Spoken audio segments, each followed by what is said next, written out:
할렐루야. 성령, 오늘 성령 이야기를 하려고 합니다. 성령은 우리에게 어떤 모습으로 일을 하십니까?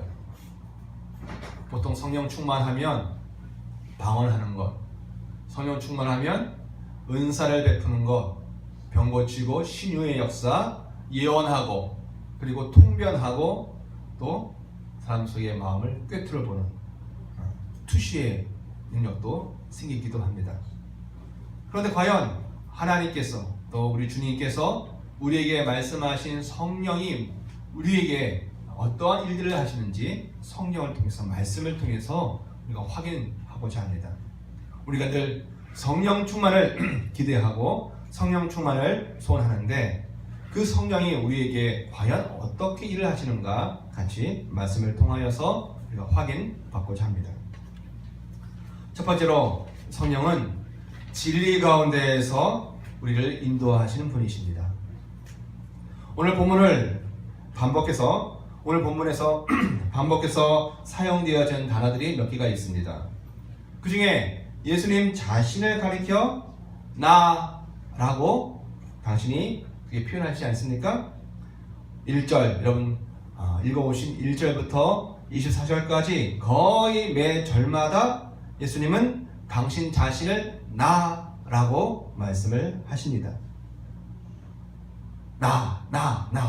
즉 성령은 누구와 관계가 있어요? 나, 예수 그리스도와 관계가 있다는 말씀입니다. 그리고 또 하나가 너희입니다.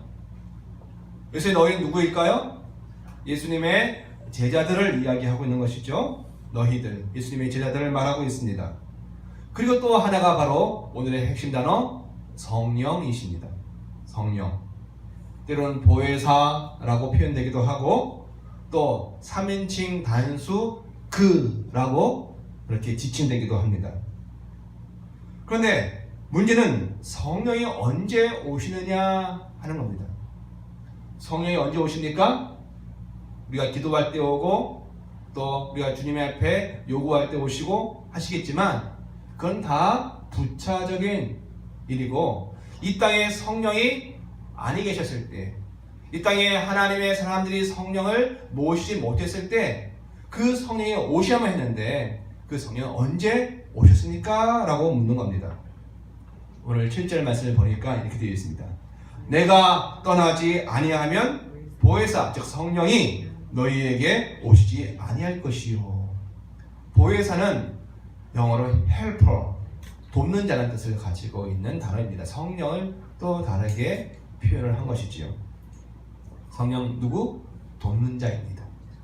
내가 떠나지 아니하면 보혜사이신 성령이 너희에게 오시지 아니할 것이다 라고 예수께서 말씀하십니다. 또 반대로 말씀하시기를, 내가 가면 내가 그를, 보혜사 성령을 너희에게 보내줄 것이다 라고 말씀하십니다. 예수님이 가시면 그때 오는 영이 바로 성령이십니다. 가신다는 건 뭡니까? 예수님 가신다는 것은 예수님 십자가에서 죽으시고 부활하시고 승천하셔서 하나님께로 돌아가시는 것을 말하는 것이죠. 바로 그 후에야 성령이 오신다는 겁니다. 더 이상 육으로 이 땅에 보혜사이신 예수께서 계시지 아니할 때에, 예수께서 아버지께로 돌아가신 이후에 또 다른 보혜사 성령이 오시게 되어 있다는 말입니다.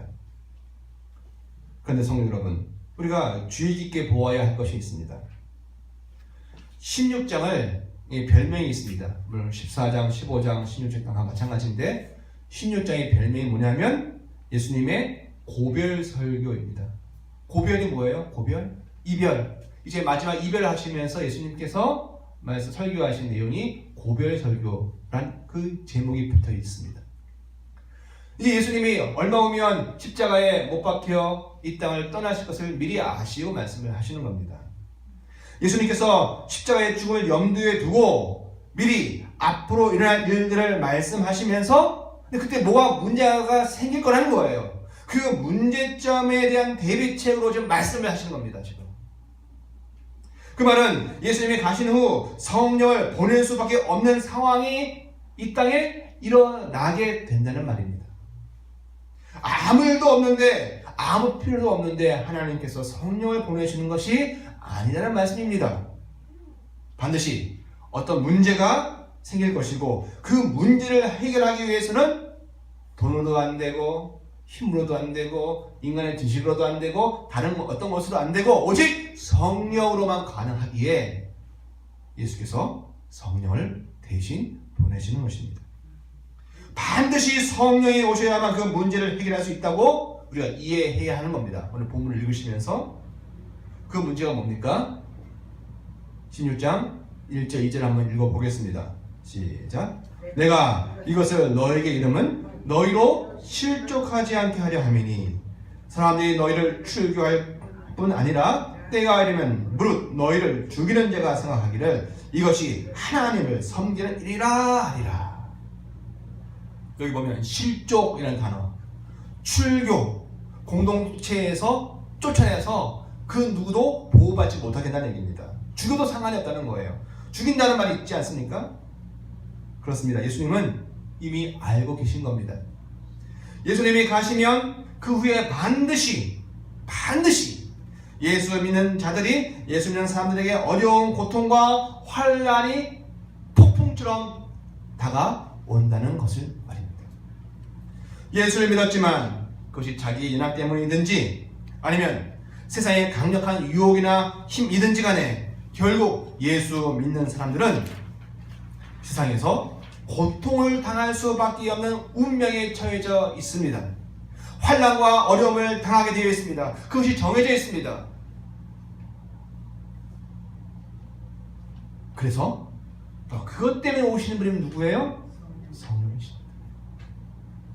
우리 안에 하나님께서 뭔가 귀중한 것을 두셨는데 그것을 못마땅히 여기는 세상이, 악이 우리를 핍박합니다. 예수를 핍박하고 우리를 핍박합니다.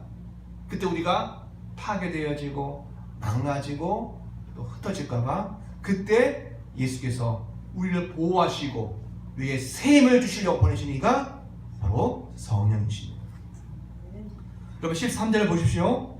성령을 어떻게 설명하십니까? 그분은 무슨 영입니까? 바로 진리의 성령이라고 말하고 있습니다. 진리이신 성령이라는 말입니다. 그러기에 그 성령은 교회인 하나님의 자녀들을 어디로 인도합니까? 다름 아니라 진리, 모든 진리 안으로 인도하십니다. 경제 사회 속에서 그 안에도 진리가 있어요. 그 진리로 하나님 우리를 아무거나 먹고 사는 게 아니라, 아무것이나 돈을 버는 것이 아니라 진리 안으로 인도하신다는 겁니다. 건강, 거기에도 잘못된 것이 있고 진짜가 있습니다. 참 진리가 있습니다. 그러면 성령 어디로 인도하세요? 건강 속에서도 진리로 우리를 인도하시는 거예요. 우리가 아이들을 교육하고 우리도 재교육을 받아야 합니다. 교육을 받아야 합니다. 그런데 세상 속에서는 수없는 거짓것들도 많습니다. 이성이 너무 높아져 있고, 그리고 진화론적인 하나님을 배제한 많은 가르침들이 있습니다. 거기에 뭐가 있어요? 역시 진리가 숨어져 있거든요. 성령은 그 학습과 교육 속에서도 우리를 진리 가운데로 진리를 향하여 가도록 우리를 인도하신다는 말씀입니다. 문제가 생길 겁니다.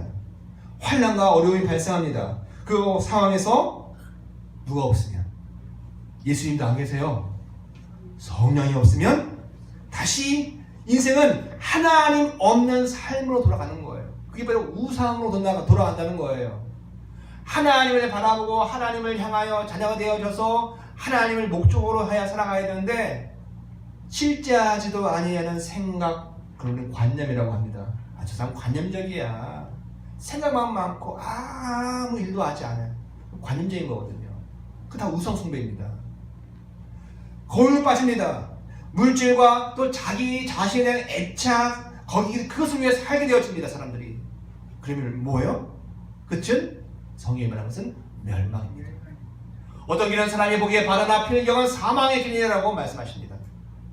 그것이 인간의 운명입니다. 자기 길은 열심히 애써 살아가지만 그러나 결국 물질과 자기 애에 빠지다 결국 고통하는 그리고 심판받는 그러한 허망한 인생을 살게 되어 있다는 겁니다. 누구도요, 예수 믿는 우리들도 이 세상 속에 그냥 노출되어져 버리면 성령 없이, 성령의 인도와 지도 없이 살다 보면 그렇게 망가지는 겁니다. 그러나 성령 그 환난 속에서, 저 세상 속에서 당신의 제자들을, 우리들을 모든 진리 속으로 가이드를 쫙 해가지고 이끌고 가시는 분이십니다. 사도행전 4장 28절에 보면, 저는 금요일날 잠시 말씀을 드렸지 않습니까? 구약 성경의 중요한 예언 하나가 소개되어 있습니다. 하나님께서 다윗의 입을 통해서 성령으로 말씀을 하신 게 있는데, 때가 되면 이 땅에 모든 권세와 힘을 가진 사람들이 다 예루살렘에 모여든다는 거예요. 누구도 있었습니까? 헤롯도 있었고, 빌라도도 있었고, 이방인들, 이스라엘 백성들이 다 각각 서로 원수지간이었는데도 불구하고 다 결탁을 하여 모여들어요. 서로 원수지간이었던 헤롯과 빌라도가 친구가 되어지고, 그리고 바리새인과 사두개인이 그 신앙이 다른데도 불구하고 그들이 하나가 되어집니다. 또 친유대 정부 성향이었던 그 헤롯 땅, 또 유대 정부가 아니라 로마, 친로마 정부 성향이었던 헤롯 땅과, 아니면 정반대로 민족주의자였던 이런 무장 독립을 주장했던 열심당원들도 다 결탁을 해버립니다. 해가지고 누굴 반대해요? 하나님의 말씀을 가지고 오신, 바로 요한복음 1장 1절에 태초에 말씀이 계시니라, 이 말씀이 하나님과 함께 계셨고 이 말씀이 곧 하나님이시니라. 14절에 말씀이 육신이 되어 우리 가운데 거하셨던 그 예수를 잡아 죽이려고 예루살렘에 모였다라고 바로 사도행전 4장 28절에서 그렇게 이야기하고 있지 않습니까? 결국 그들이 예수를 십자가에 못 박아 죽입니다. 하나님의 말씀을 제거하는데 그들이 성공을 하는 것처럼 보였습니다. 표면적으로는 유대교를 반대하기 때문에 예수를 죽이고, 표면적으로는 예수 때문에 밀란에 생길 것 같아서 예수를 죽이고, 한 사람이 죽는 것이 유대민족 전체한테 유익이 될 것 같아서 예수를 죽이고, 다 자기 이익을 위해서 죽였지만 성경이 이야기하는 것은 무엇입니까?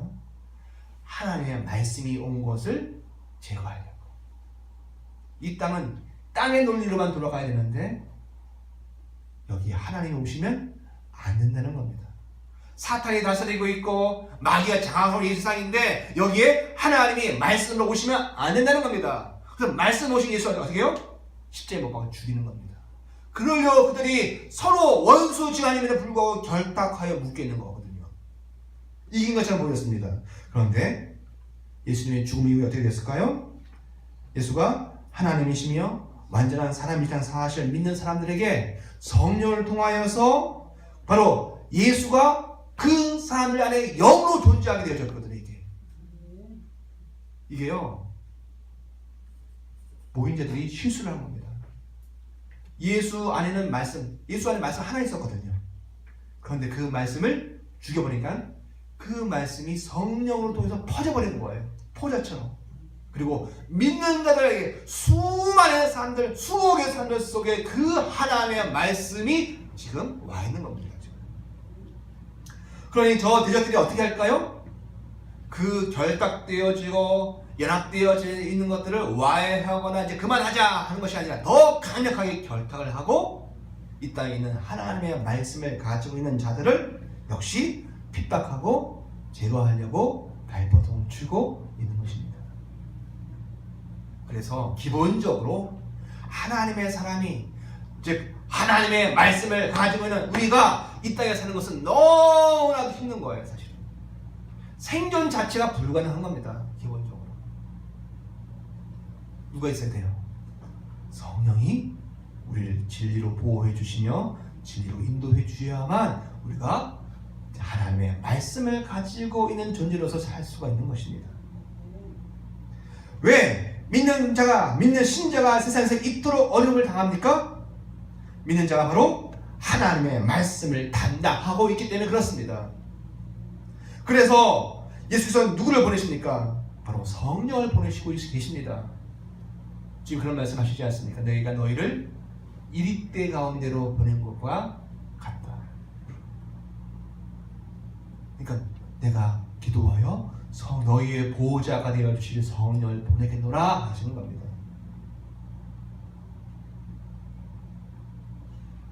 세상은 그렇게 악합니다. 그래서 하나님의 말씀이 이 땅에 존재하는 것을, 활거하는 것을 용납하지 않습니다. 정신없게 합니다.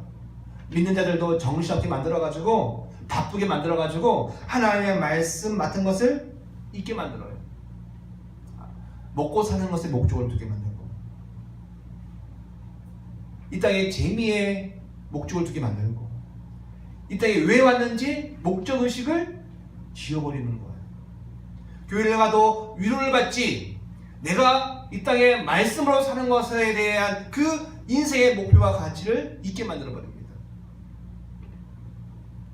성령을 보내서 신자를 하나님의 말씀을 행해 가도록 인도해 가신 이 일이 바로 예수의 사역이었고 오실 성령의 사역이었습니다. 어떻게 하십니까? 때로는 가르치십니다. 때로는 일깨우십니다. 때로는 사건을 통해서 훈계하시고 교훈을 주시고 하는 여러 방법으로 우리를 진리 가운데에서 또 진리를 향하여서 우리를 이끌고 가고 계시는 것입니다. 여러분 느껴지세요? 우리의 삶 속에 성령이 우리를 지금 가자 보듬어 가시면서, 가르쳐 가시면서, 힘 주시면서, 먹을 것 주셔 가시면서 우리를 진리로 향하여 가도록 우리를 지금 이끌고 계시는 겁니다. 우리는 내가 원하는 그런 삶을 살고 있다고 생각하지만, 내 인생의 목표를 살고 있다고 하지만, 큰 틀에서 보면 우리는 각자가 하나님께서 보내신 성령을 통해 이끌려지고 있는 인생들입니다. 우리는 목표가 있고 가치가 있고 성취할 것이 있는 인생들입니다. 예수를 믿고 큰 고통과 어려움 속에 지금 계십니까? 여러분 눈을 뜨시길 바랍니다. 엘리야가 눈을 떴더니 자기 주변에 하나님의 불병거가 있었어요. 그런데 개하시는 눈을 보고 영적인 눈이 안 뜨였어. 스승님 우리 어떻게 합니까? 이제 우리는 아람 군대한테 휩싸여 죽게 되었습니다 라고 말하고 있는 거예요. 그런데 눈이 띄어지면, 영의 눈이 띄어지면 우리는 압니다. 성령이 우리를 지금 인도하고 계신 이 사실을. 고난도, 환난도, 어려움 속에 있지만 우리는 여전히 주님의 보호 아래 인도함을 받고 있는 것입니다. 여호와는 나의 목자시니 내게 부족함이 없도로라. 그가 나를 쉴만한 물가로 나를 인도하시는도다. 오늘 성령이 그 역할을 하고 계십니다. 그래서 진리의 성령이 오셨습니다. 그 성령이 여러분을 진리로 또 진리를 향해 달려갈 수 있도록 인도하시기를 믿으시기를 바랍니다. 그래서 이 눈에 보이는 거 아무것도 없지만 무엇이 능력입니까? 믿는 것이 능력입니다. 두 번째로 성령은 예수 그리스도의 영광을 드러내시는 분이십니다. 아멘. 우리 경준이 우리 성경 보겠습니다. 5페이지 중간에 같이 읽습니다. 13절 하반절부터 시작. 그가 스스로 말하지 않고, 그는 성령을 말합니다. 30단에서 그가 스스로 말하지 않고 오직 들은 것을 말하며 장래일을 너희에게 알리시리라. 그가 성령이 내 영광, 즉 예수의 영광을 나타내리니 내 것, 즉 예수의 영광을 가지고 너희 즉 제자들에게, 믿는 자들에게 알리시겠습니다. 무릇 아버지에 있는 것은 다 내 것, 예수의 것이다. 그러므로 내가 말하기를 그가 성령이 내 것, 즉 예수의 것을 가지고 너희에게 알리시리라 하였노라. 성령의 사역은 참 많습니다. 여러 가지입니다. 다양합니다. 초대에 말했던 것처럼 방언도 성령의 사역이고 영의 사역입니다. 더 정확히 이야기하면, 즉 귀신도 방언할 수가 있습니다. 병 고치는 것도 영의 사역입니다. 성령도 병 고치지만 귀신도 병을 고칩니다. 투시, 이전에 누구죠? 애꾸 있지 않습니까? 네. 투시 능력. 근데 성령만 투시하는 능력이 아니라 귀신도 투시하는 능력이 있어요. 사람의 마음속에 무슨 생각을 하고 있는지 딱 압니다. 뭐 성령만 아니고 귀신도 아니고 장사를 오래 하신 분도 알더라고요. 저 사람이 와서 물건을 살지 안 살지, 안 살 거라고 딱 판단이 딱 아는 분한테는 그렇게 신경을 안 쓰더라고요. 살 사람에게 뭐예요? 벌써 이 투시는 경험을 통하여서 사람의 여러 가지 경험을 통해서 그 투시의 영이 와 있는 거거든요. 만일 우리가 찬양으로 하나님을 경험했다면 참 좋은 겁니다. 아름다운 것입니다. 그런데 아직 완전한 성령 하나님을 경험한 것은 아닙니다. 성령이 찬양을 통해 우리에게 위로를 줄 수도 있고 꿈으로 우리에게 앞일을 보여주신 일들도 행하실 수 있습니다. 다 그 성령의 능력이고 성령을 체험한 좋은 것입니다만, 그런데 진짜 이것이 성령의 능력인지를 알 수 있는 방법은, 비결은 뭐가 와야 되는 거예요. 병고침, 은사, 신용 이런 거 말고, 또 어떤 투시도 말고, 뭔가 특별한 이것이면 진짜 이것은 성령의 능력이라고 확정할 수 있는 것이 있습니다. 뭡니까?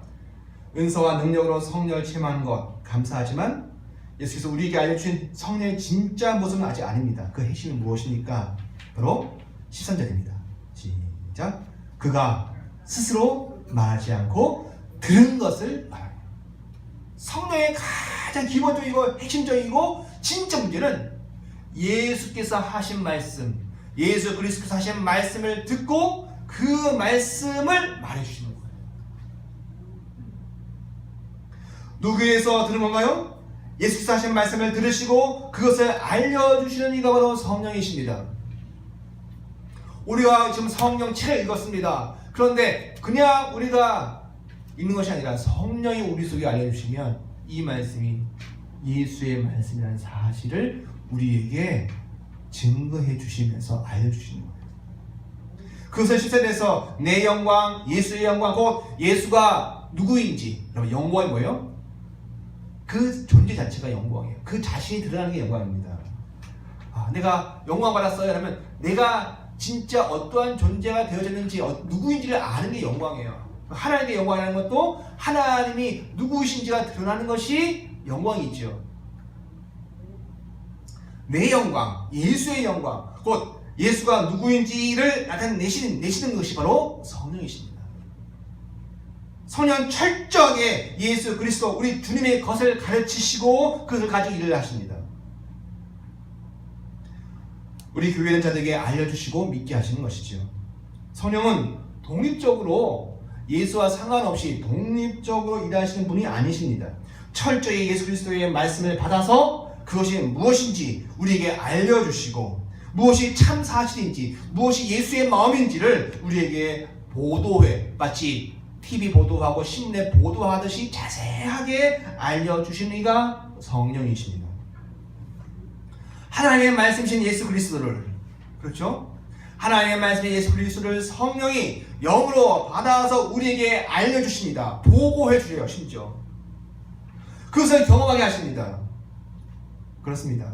진짜 성령 체험, 완전한 성령 체험은 글자로 되어진 성경을 읽었는데 또 소리로 전해진 하나님의 말씀을 증거받았는데 그 속에서 그 말씀이 바로 하나님이시며 바로 예수 그리스도 자신임을 경험하는 것이 바로 성령의 역사입니다.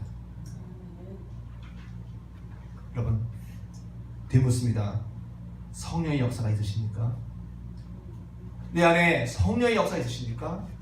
하나님의 말씀을 드렸는데 그 말씀이 글자가 아니야. 그 말씀이 하나님이시고 그 말씀이 예수시요. 그래서 그 말씀이 내 안에 너무 귀하고 그래서 포기하거나 어떻게 다룰 수가 없는 그 마음, 그 왔음, 그것이 성령의 경험. 그 말씀이 하나님이시기 때문에 그 말씀을 받들고 살고자 실수하고 넘어지지만 그러나 그것을 받들고 살고자 하는 내 마음의 의욕과 하나님 주시는 그 생기가 일어날 때 그것이 바로 성령의 역사이십니다.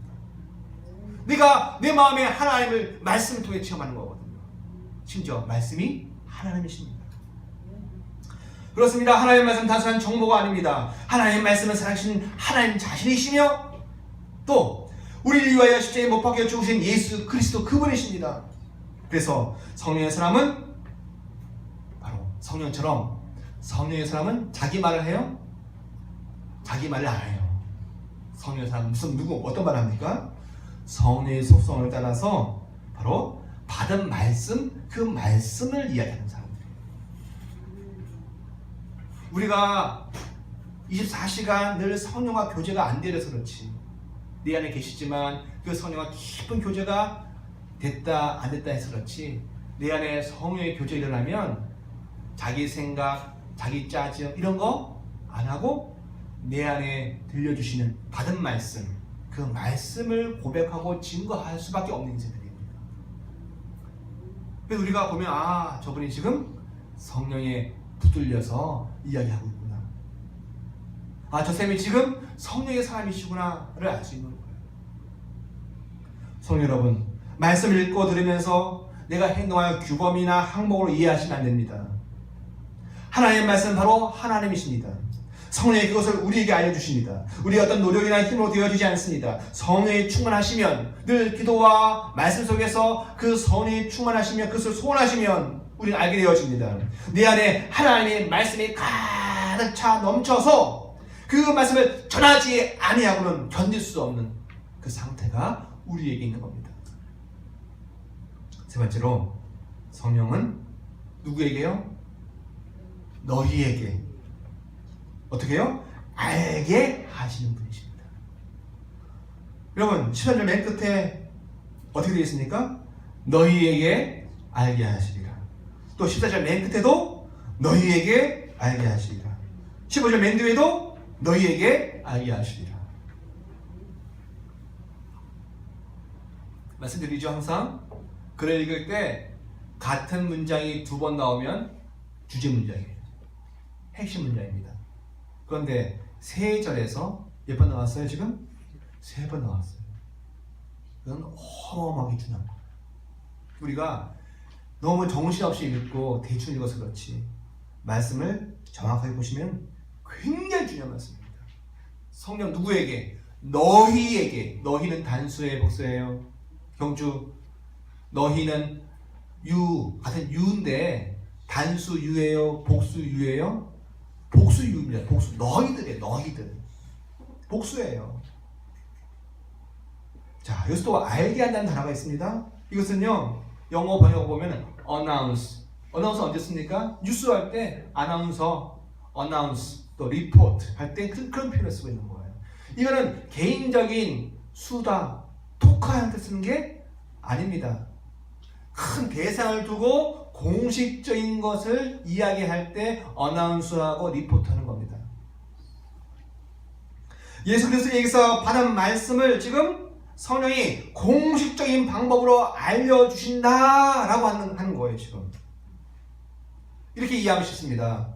마치 대통령이 지금 취임연설을 한다라고 한번 생각을 해보십시오. 무슨 말 할까요? 나하고 친한 사람, 내 선거대 도와주는 사람, 그런 얘기하면 됩니까? 그러면은 그 나라는 보나 마나입니다. 5년 동안 국가를 어떤 방식으로 또 무엇을 목표로 이끌어 갈 것인지에 대해서 말하게 되어진 것이 취임연설입니다. 그렇기 때문에 굉장한 격식을 갖추고 굉장한 절차를 가지고 하는 겁니다. 빵빠레를 흘리고 축포를 터뜨리고 하여튼간에 연주를 비롯한 여러 식순이 그렇게 거행이 되어집니다. 또 내빈들도 많죠. 여러 각국에서 축하 사절단이 와서 인사도 하고 선물도 드립니다. 공식적으로 대내외에 천명을 합니다. 다시요, 이것은 대통령 개인의 말이에요? 아니죠. 그건 대통령이라는 직을 가지고 있는 공식적인 자리에서 하는 공적인 책무와 의무를 동반하면서 국가의 존립과 번영, 그리고 국민의 안전과 행복을 책임지겠다고 하는 엄중하고 그리고 또 중차대한 그 역사적 사건을 지금 나타내고 있는 것이 취임식입니다. 연설이에요. 당연히 여기에서 중요한 것은 성령이 개인 한 사람과 만나주시는 그런 경험이 아니라는 이야기입니다. 지금 이 이야기는 내가 가면 성령을 너희에게 보내서 너희에게 알게 하시겠다라고 하는 것은, 그때 오는 성령은 개인에게 만나주시는 그런 성령이 아니라 공동체 속에서, 교회 속에서 만나 주셔서 공동의 경험을 하게 하신다는 사건입니다.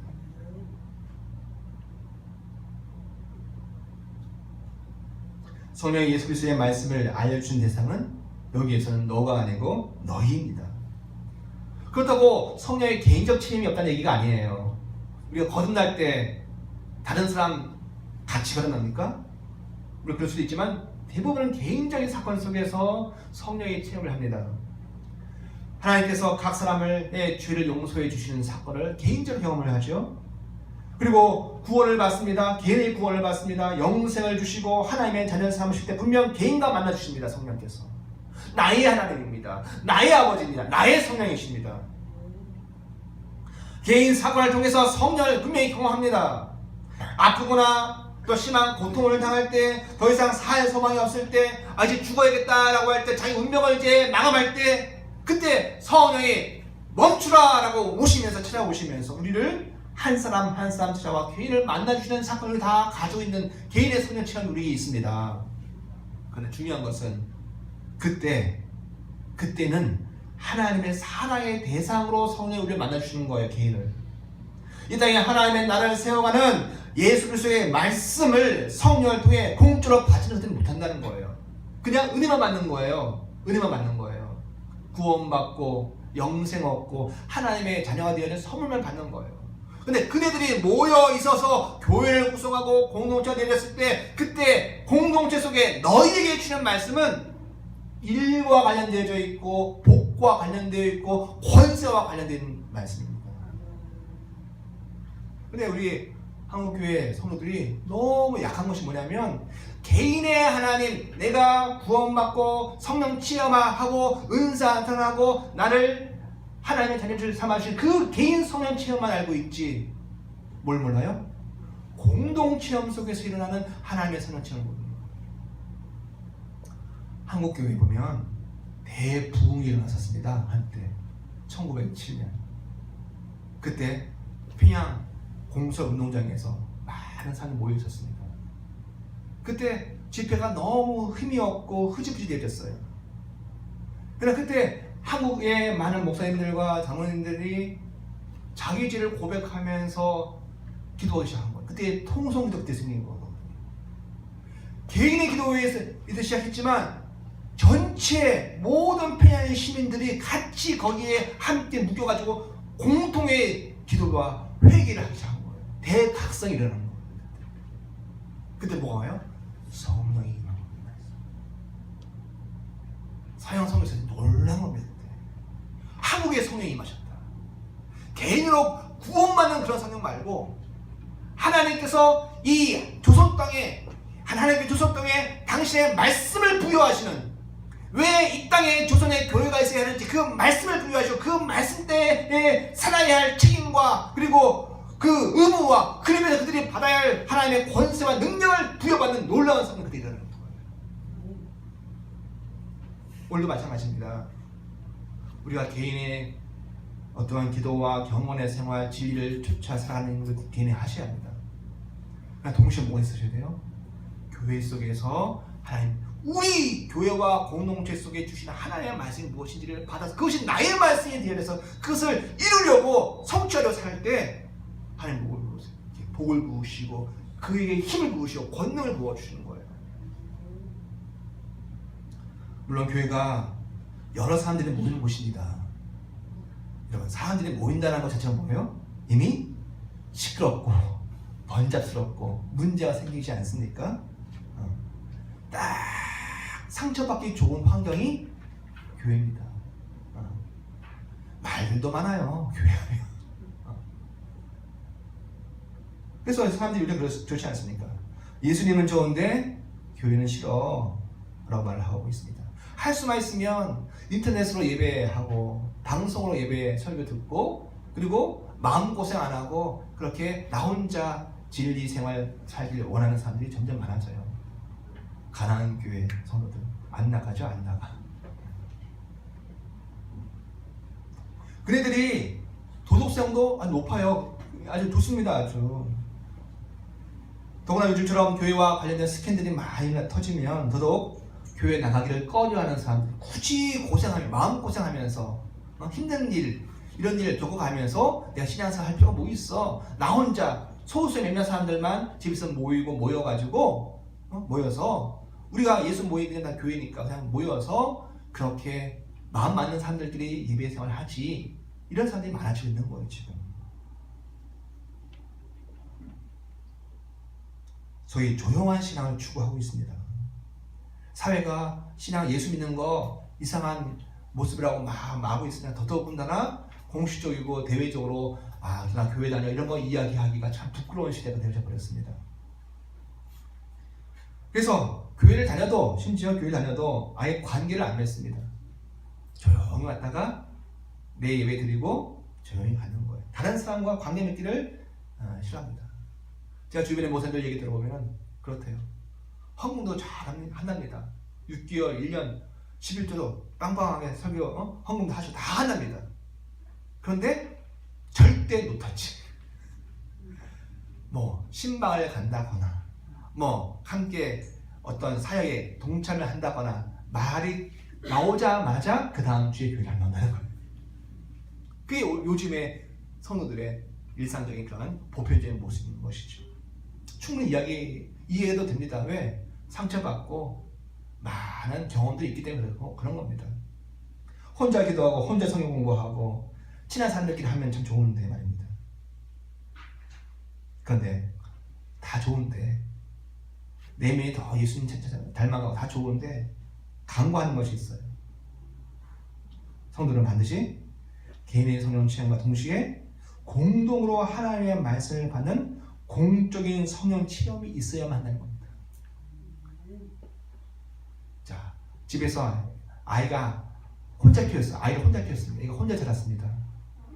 그 아이하고 집안에 옛날처럼 5명, 6명 이렇게 복잡복잡하게 자랐습니다. 누가 사회에서 더 잘할까요? 보나마나 되죠.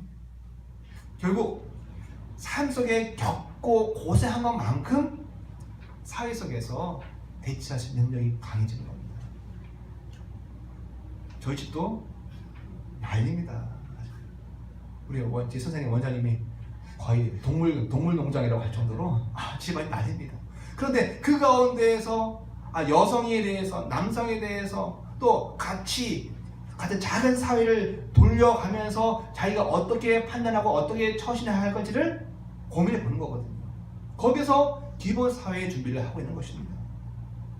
힘들지만 그러면서 자기 준비를 해야 하는 거거든요. 여기에 바로 성숙과 관련되어 있는 겁니다. 이것이. 그럼 무엇이 성숙입니까? 개인의 능력이 뛰어난 것? 그건 성숙이 아니에요. 이번에 아주 좋은 예화가 있지 않습니까? 개인이 아무리 스케이트를 잘 타면 뭐합니까? 3명이 같이 가야 되는데 한 명 내팽개치고 자기 기록 세워본다고 한번. 왜? 나는 여기는 관심이 없어. 그 다음날 해야 할 레스 게임에 내가 지금 랭킹 1위 할 거거든. 거기에 내가 한번 얼마나 달려갈 수 있을까? 그 기록이 목표야. 그렇게 한 거 아닙니까? 이번에 그 선수가 뒤에 메달 땄습니다. 어제 은메달 땄습니다. 따도 별로 칭찬을 못 받고 있는 거예요. 지금. 한편으로는 불쌍합니다. 우리가 믿는 자들이 너무 그것을 가지고 또 지적하고 넌 절대로 나쁜 애야 이렇게 하면 안 돼요. 그렇지만 기본 태도는 우리가 알고 있어야 되지 않습니까? 아무리 스케이트를 잘 타고 기록이 좋아도 메달까지 따도 은메달 땄어도 국민들은 한 번 실망하니까 인정을 안 합니다. 죄는 지만 아는 애야 이렇게 되는 거예요. 가제사는 비결을 모른다라는 거예요. 결국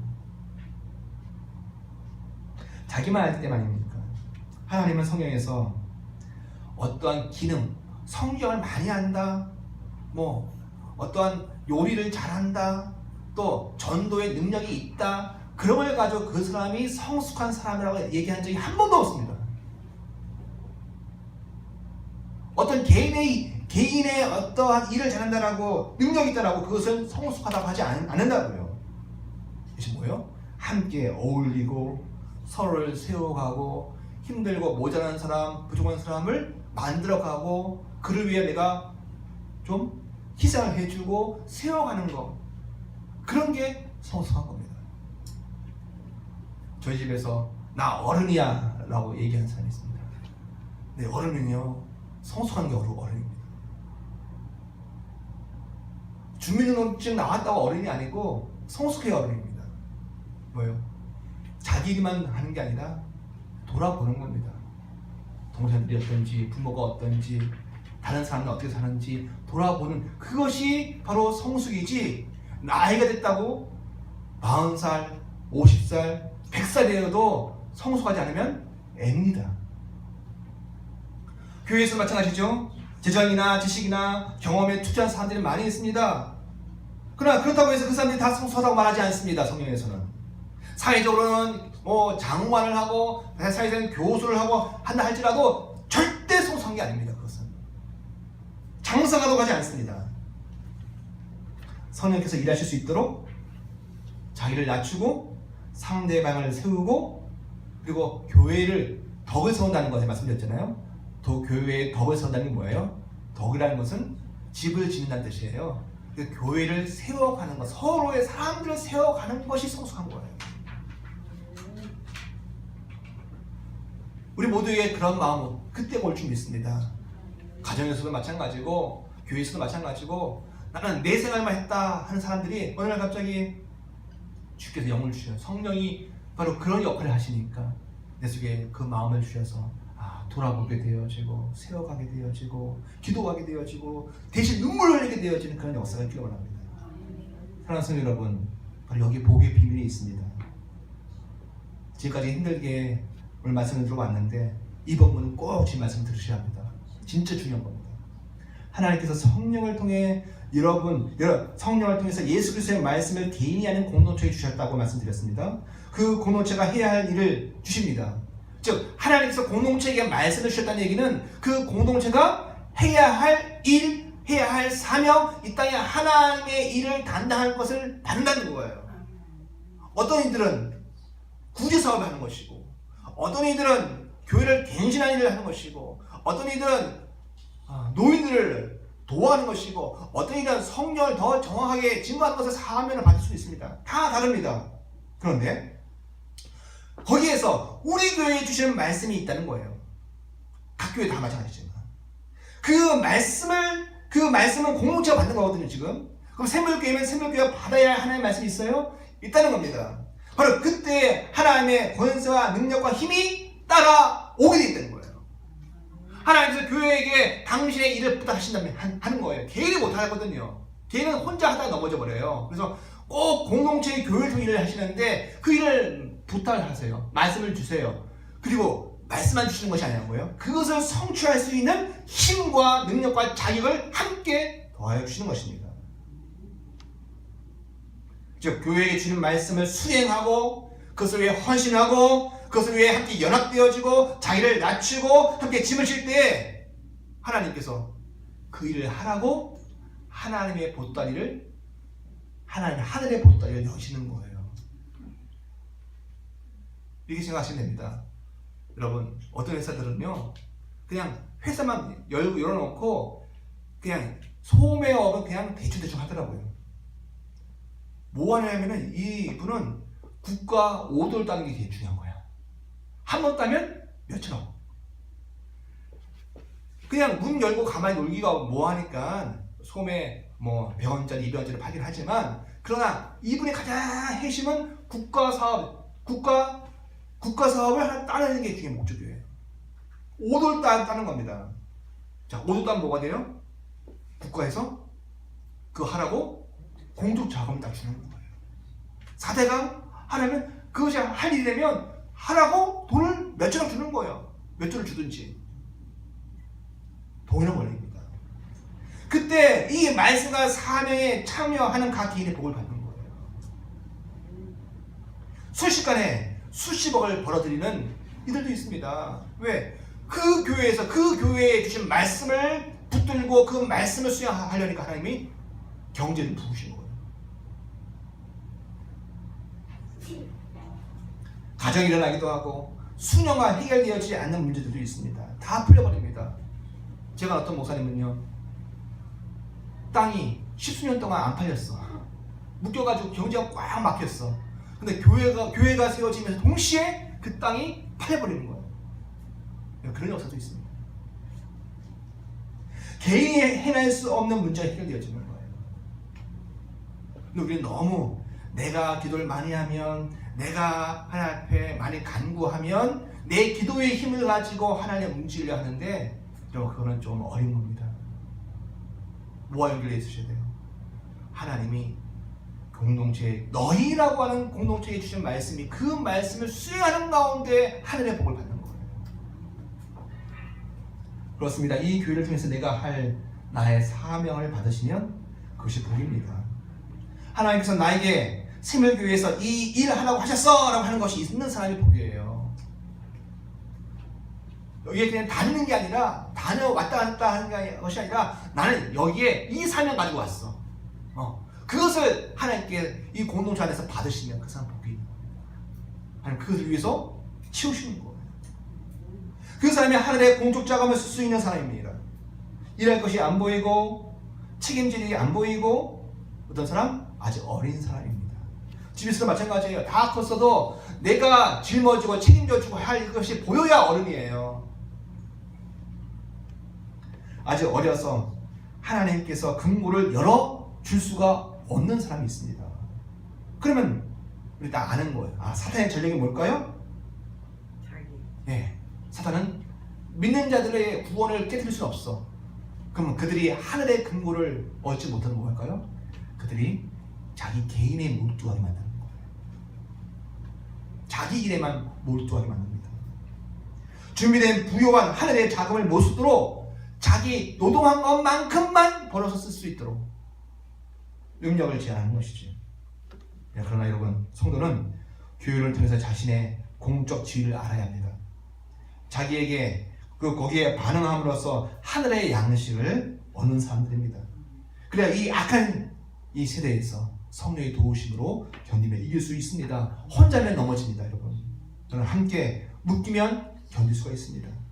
성령께서 교통하시는 새로운 가족이 되어져야 돼요. 그래서 우리가 형식적으로 형제님, 자매님이 아니라 진짜 교회에서, 진짜 믿음 안에서 형제이고 자매여야 합니다. 그만큼 그 사람이 내 안에 들어와 있어야 돼요. 오늘도 성령 하나님의 인도하심을 통해서 교회 속에서 새로운 믿음의 일을 감당하시는 나를 발견하시고 그것을 쟁취하기 위해서 오늘도 수고와 인내를 마다하지 않고 사시는 우리 모두가 되시기를 간절히 축원드립니다. 기도하겠습니다.